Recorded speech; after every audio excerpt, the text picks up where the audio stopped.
2022학년도 수능 특강 사회문화 1강 수업 시작하도록 하겠습니다. 1강은 위험 거버넌스에 관한 설명이 이루어지고 있는 지문입니다. 첫 번째 문단을 한번 읽어보도록 하겠습니다. 위험 정보들이 어떻게 수집되고 분석되며 의사소통되고 관리 결정이 이루어지는지와 관계된 행위자, 규칙, 규약, 과정, 메커니즘 등의 총체를 위험 거버넌스라고 한다. 첫 번째 문장에서는 위험 거버넌스에 관한 정의가 이어지고 있는데 위험 거버넌스에 관한 정의가 다소 어렵게 설명이 되고 있습니다. 대부분의 사회문화 지문들은 평소에 여러분들이 쉽게 접하기가 어려운 개념들을 설명하는 경우가 많습니다. 그렇기 때문에 이런 개념들을 설명하는 용어들조차도 어렵게 다가오는 경우가 많은데 이를 조금 더 쉽게 정리하고 평소에 내가 알고 있는 배경 지식을 활용해서 적극적으로 활용해서 지문들을 조금 더 단순화시키는 연습을 할 필요가 있다고 생각이 됩니다. 그렇다면 첫 번째 문장에서는 위험 정보를 수집, 분석, 관리하는 것들을 총체적으로 가리키는 말을 위험 거버넌스라고 한다 라고 조금 더 쉽게 정의를 하면 이해도 잘 되고 기억도 오래 남지 않을까 생각이 됩니다. 위험 거버넌스의 수립과 운영에 반영되는 위험 분석의 대부분은 위험에 대한 사후 정량적 평가를 기반으로 삼고 있다.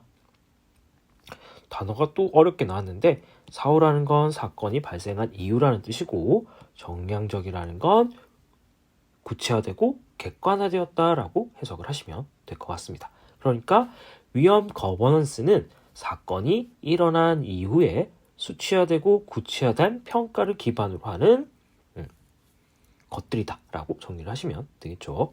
그런데 사후 평가에만 의존을 한다면 발암물질, 방사능, 환경오염, 복잡한 기술에 의한 사고 등을 위험을 효과적으로 관리할 수 없다고 보는 입장도 있다.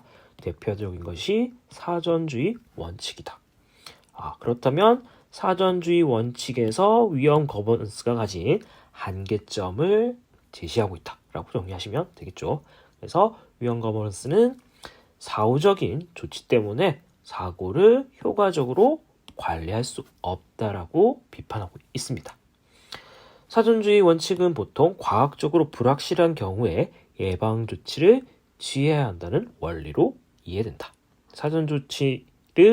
사전주의는 예방 조치를 중요하게 생각하는 입장, 위험 거버넌스는 사후 정량적 평가를 기반으로 해결하는 입장, 이렇게 입장이 둘로 나누어진다라고 생각하시면 될 것 같습니다.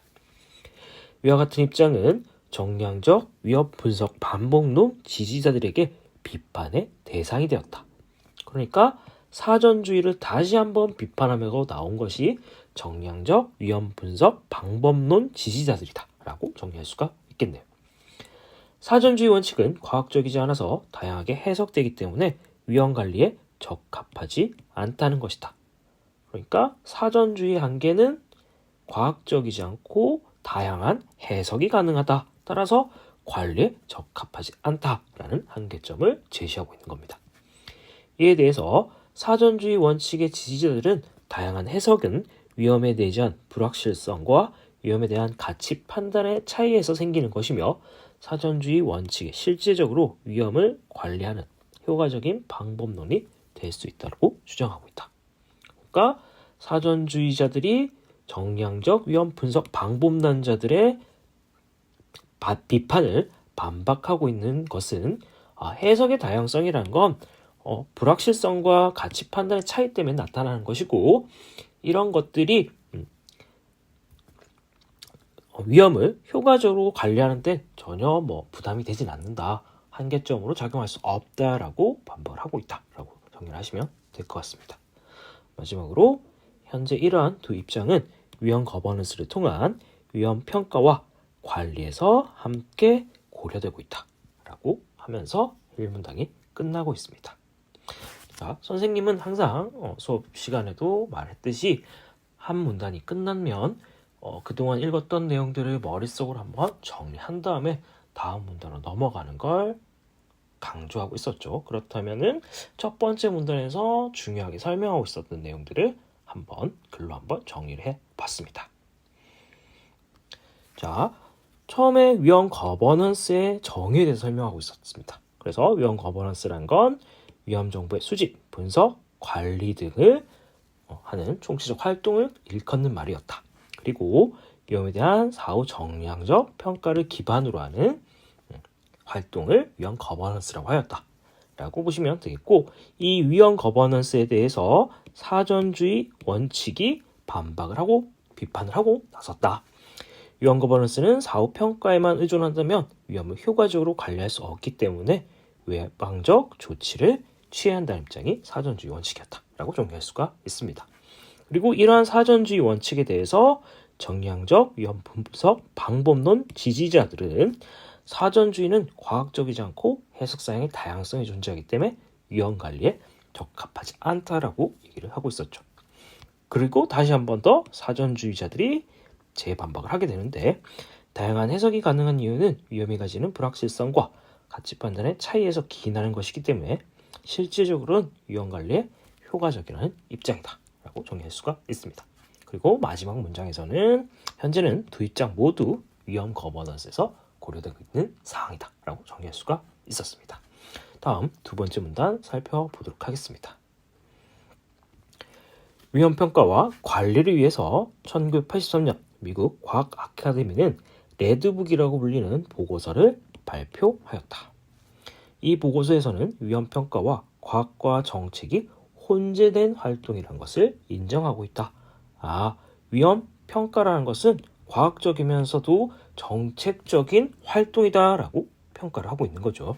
그러면서 과학적인 분석이 이루어지는 위험평가와 규제 방안을 고안하고 검증해서 규제 방안의 실시에 대한 결정이 이루어지는 위험 관리가 엄격하게 분리된다는 위험 분리 원칙을 강조하였다. 그러니까 위험 평가와 위험 관리를 나누어서 생각해야 한다라는 것이 레드불의 주된 입장이었다라고 보시면 될 것 같습니다.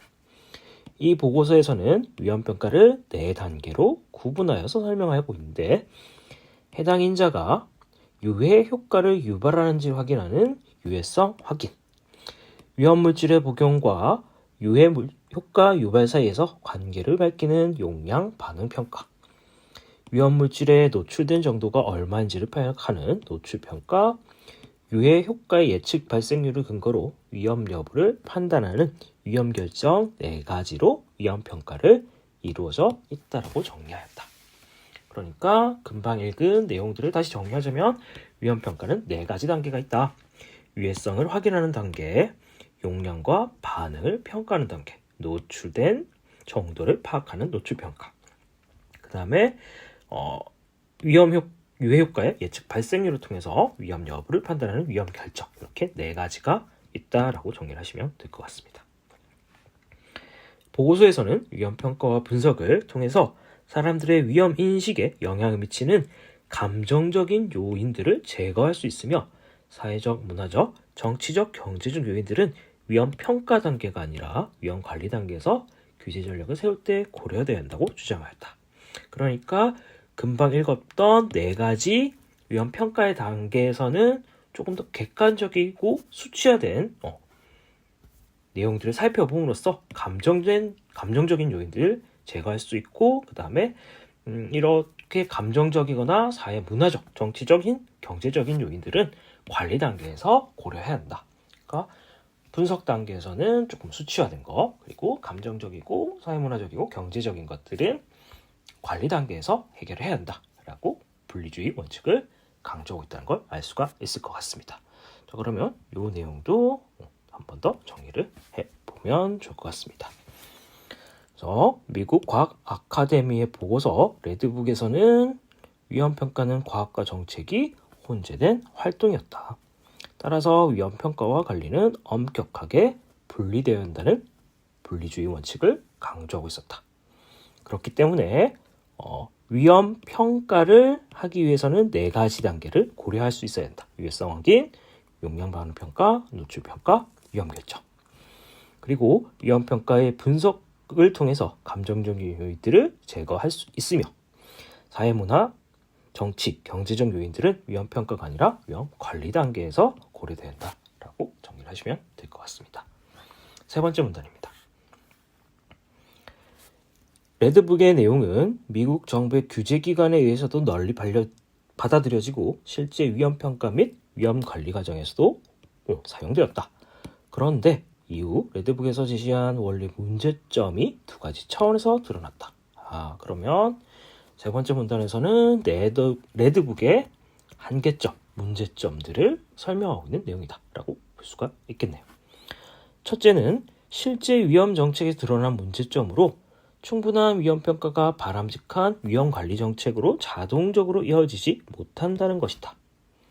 그러니까 위험평가가 관리와 자동적으로 이어지지 못한다. 그러니까 평가와 관리가 따로따로 놀고 있다라는 정도로 해석을 하시면 될 것 같습니다. 위험관리자 입장에서 볼 때 이 문제는 과학적 정보를 단순해서 제시할 때는 정보를 오형, 잘못 해석하는 결과를 낳고 과학적 정보들을 모두 제공해 줄 때는 이해 당사자들이 정보를 믿지 못하는 결과를 초래하는 딜레마 상황을 의미했다. 그러니까 정보가 너무 적을 때는 정보 해석에 문제가 생기고 정보가 너무 많게 되면은 이 정보를 불신하는 문제가 생긴다라고 해석하시면 될 것 같습니다. 이는 위험평가 결과에 대해서 주민들과 어떻게 소통해야 하는지 위험 커뮤니케이션 문제가 중요함을 보여줬다. 그러니까 이런 관리와 평가의 괴리, 딜레마를 해결하기 위해서는 위험 커뮤니케이션을 조금 더 적극적으로 반영해야 한다라고 정리할 수가 있겠죠. 둘째는 위험평가의 마지막 단계인 위험 결정 단계가 기술적인 위험 평가만으로 이루어지지 않는다는 것이다. 그러니까 위험의 결정을 기술적으로, 그러니까 단지 말로써 평가를 하면 안 된다라고 해석을 하면 될 것 같습니다. 위험의 예방 효과를 높이기 위해서는 위험 평가와 위험 관리가 상호작용해야 되기 때문에 최종 결정에서는 항상 위험 관리 단계의 성과가 피드백이 반영이 되어야 한다. 그러니까 위험 관리 단계의 성과가 피드백에 반영이 되어야 한다. 어떻게 했는지를 조금 더 적극적으로 반영을 시켜야 된다라고 해석을 하시면 될 것 같죠. 그리고 위험 결정이 효율적이기 위해서는 위험 관리 결정에 관여하는 전문가 집단, 규제, 기관, 주민들, 산업체, 관계자들의 위험 결정에 적절하게 참여하는 것이 필수적이다. 특히 주민들이 위험 분석을 객관적으로 받아들여서 전문가 집단을 신뢰하게 되는 것이 주민들의 실질적 참여가 가능한 데 중요하다. 그러니까 두 번째에서는 전문가나 아니면은 이해 당사자들이 적극적으로 이 문제에 참여를 해가지고 의사소통을 하는 것, 참여를 하는 것이 되게 중요하다라고 해석을 하시면 될 것 같습니다. 이러한 이해가 반영된 것이 과학 아카데미에서 1996년에 발간한 보고서인 오렌지북이다. 그러니까 레드북이 가지고 있었던 두 가지 문제점을 해소하고 나온 것이 오렌지북이다 라고 정리를 하시면 되겠습니다. 그러면 이 내용도 한번 텍스트로 한번 정리를 해보도록 하겠습니다. 레드북은 이후 미국 정부기관에서 널리 쓰이게 되었지만 두 가지 문제점이 나타나게 됐다. 첫 번째 문제점은 위험관리가 자동적으로 이어지지 못한 점이었고, 단순화된 정보 제공은 정보 오형이 발생하고 모든 정보의 제공 시에는 정보에 대한 신뢰성이 떨어지는 딜레마가 발생하게 되었다. 이로 인해서 위험에 대한 주민과의 소통의 중요성이 부각이 되었다라고 보시면 되겠고, 두 번째 문제점은 위험 결정 단계가 기술적인 위험 평가만으로는 이루어지지 않는다는 점이었다. 그래서 위험의 예방 효과를 높이기 위해서는 위험 평가와 관리가 상호작용하여야 하기 때문에 최종 결정 단계에서는 위험 관리 단계의 성과가 피드백되어서 반영되어야 한다. 이렇게 하면은 조금 더 상호작용이 적극적으로 이루어질 수 있다라는 거죠. 위험 관리는 반드시 전문가 집단, 규제기관, 주민, 산업체 관계자들의 참여가 중요하다라고 보시면 되겠고, 이를 모두 보완한 것이 오렌지북이다라고 정리를 하시면 될 것 같습니다. 네 번째 문단 살펴보도록 하겠습니다. 오렌지북은 위험평가와 위험관리 이원적 체계를 유지하면서 기존의 한계점을 보완한 것이다. 그러니까 기존의 한계라는 거는 레드북이 가졌던 위험평가와 위험관리가 너무 동떨어져 있다라는 문제였죠. 다시 위험평가와 위험관리가 너무 동떨어져 있는 문제, 이거를 해소한 것이 오렌지북이다 라고 정리를 하시면 될 것 같습니다. 그 핵심은 과학기술적인 분석만으로는 효과적인 위험 판단을 내릴 수 없다고 보고, 위험 결정 단계를 과학기술적인 분석을 종합하는 단계로만 아니라 공무원, 과학자, 이해 당사자들이 모두 참여해서 분석과 충분한 논의를 함께 진행하는 단계로 보았다는 것이다. 앞에서 읽었던 내용들을 조금 더 자세하게 설명해서 풀어주고 있는 것밖에 안 되는 것 같습니다. 아까도 얘기했듯이 이해 당사자들이 모두 참여해서 충분한 논의를 한다면 그런 문제들, 그러니까 관리와 분석이 동떨어져 있는 문제를 해결할 수 있다라고 얘기를 했었죠. 오렌지북 이후에 위험 분석과 위험 거버넌스에 관한 논의는 위험평가와 위험관리 사이에서 유기적인 피드백을 위한 상호작용을 포함하는 것으로 발전하였다. 이것도 앞의 내용을 그대로 이어받고 있습니다. 국제위험 거버넌스 위원회 IRGC에서 개발한 통합 모델은 이를 반영한 대표적인 모델이다. 그래서 이 통합 모델에 대해서 이제 설명을 할 것 같습니다. 이 모델에서는 위험평가 대신에 위험사정이라는 말을 사용하게 되는데, 평가라는 용어를 없애고 위험사정이라는 용어로 대체하고 있다라고 정리를 해두시면 될 것 같습니다. 위험사정은 정량적이고 기술적인 위험평가와 정성적인 우려평가를 위험사정과 위험관리 사이에서 사전평가 단계와 관용 및 수용 판단 단계를 포함시켰다.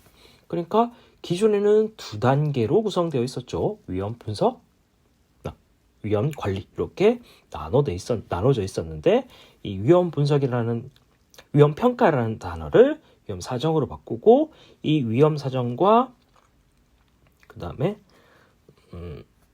위험 관리라는 그 용어 사이에 사전 평가와 관용 및 수용 판단의 단계, 총 4가지 단계로 조금 더 세분화했다라고 정리를 하시면 될 것 같습니다. 사전평가 단계는 위험을 프레이밍해서, 그러니까 위험의 정도가 어느 정도인지를 이제 측정을 해본다. 그 틀을 한번 생각해본다 라고 보시면 되겠고, 위험에 대한 공통적인 이해를 얻어내고 그 심각성을 평가해서 우선순위 및 절차 규칙을 정하는 단계다. 그러니까 사전평가는 위험의 심각성을 평가하고 우선순위를 정하는 단계다라고 정리하시면 되겠고, 관용 및 수용 판단 단계는 위험 판단과 함께 위험의 사회적 수용의 가능성에 대한 정성적인 평가를 이루어지는 단계이다. 그러니까 앞부분의 사전평가 단계에서는 위험의 심각성을 조금 평가하는 수치적인 성향이 강하다면, 관용 및 수용 평가 단계는 정성적인, 그러니까 조금 더 주관적인 요소들이 반영이 되는 부분이다 라고 정리를 하시면 될 것 같습니다. 자, 그러면은 이 문단도 정리를 한번 해보도록 하겠습니다. 자, 오렌지북은 기존의 레드북의 관계점을 보완한 보고서이고, 과학적 비술만으로는 위험 판단을 내릴 수 없다고 봤고, 위험 결정을 공무원, 과학자, 이해 당사자들이 모두 모여서 분석, 논의하는 과정으로 보고 있었습니다.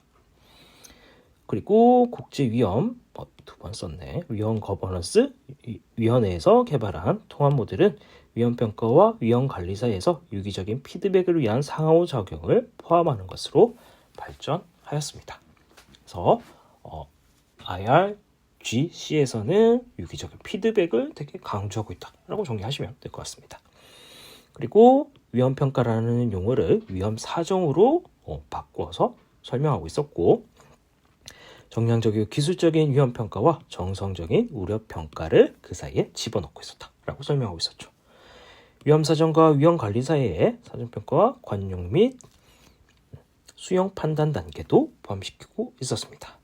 여기서 사전평가라는 건 위험에 대한 이해와 평가를 하여서 우선순위 및 절차 규칙을 정하는 단계였고, 관용 및 수용 판단 단계는 위험 판단과 함께 위험의 사회적 수용에 관한 정성적 평가가 이루어지는 단계다라고 정리를 하시면 될 것 같습니다. 그래서 오렌지북은 기존의 레드북을 조금 더 보완한 것이고, 이 레드북을 조금 더 구체적으로 표현한 것이 통합 모델이다. IRGC의 통합 모델이다 라고 정리하시면 되겠고, 그 단계들이 달라지고 있다 라는 걸 보시면 될 것 같습니다. IRGC의 통합 모델에서는 위험사정과 위험관리 영역에서 이들을 매개하는, 이어주는 정성적인 성격의 영역이 포함되어 있고, 이 정성적인 성격의 모델이란 것은 마지막에 있었던 관용 및 수용 판단 단계다 라고 보시면 될 것 같죠. 위험 커뮤니케이션의 사전평가부터 위험 관리에 이르는 전 과정에서 전문가와 시민의 관심을 소통시키는 역할을 하고 있다. 이 모델에 지금까지 위험과 관련해서 제시된 중요한 인식들이 반영되고 있다.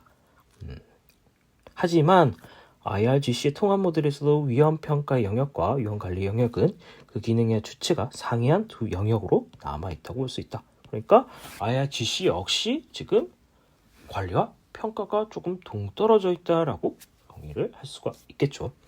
이 때문에 이 모델은 실제 복잡하고 불확실하고 모호한 위험을 현장에서 다루고 관리하는 데 충분할 정도로 유연하지 못하다.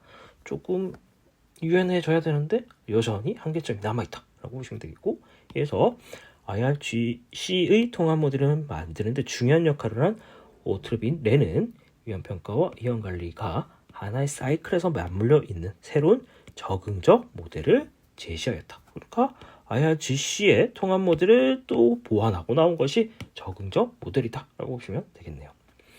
정량적 위험 분석의 패러다임을 받아들인 연구자들은 실제 다양한 위험 상황을 놓고 이 모델의 타당성을 검토하고 있다.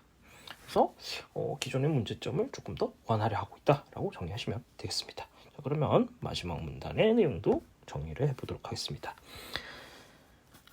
IRGC의 통합 모델은 위험 사정과 위험 관리 영역의 사이를 매개하는 정성적 성격을 새로 추가하였다. 또한 위험 커뮤니케이션의 전 과정에서 전문가 시민의 관심을 소통하는 역할을 담당하고 있었다. 그래서 조금 더 나은 관리 모델이 될 수 있었다라고 보시면 되겠고, 하지만 위험평가와 위험관리가 상이한 동떨어진 영역으로 여전히 남아있는 한계점이 있었고, 그렇기 때문에 유연하지 못한 모델이라는 한계점도 남게 되었습니다. 이를 해결하기 위해서 오트르빈 레는 위험평가와 위험관리가 하나의 사이클 과정에서 맞물려 있는 적응적 모델을 제시하였고, 정량적 위험 분석의 패러다임을 받아들인 연구자들은 이 모델의 타당성을 연구 중이다 라고 하면서 이 글이 마쳐지게 됩니다. 사회문화 1강 위험 거버넌스에 관한 설명이었는데, 낯설고 어려운 용어들이 많이 사용되고 있는 지문이었습니다. 그렇기 때문에 사회문화, 특히 이런 지문들은 머릿속으로 또는 손으로 정리를 해가면서 지문을 해석하는 습관을 기르는 것이 조금 더 성적을 높일 수 있는 방법이지 않을까 생각이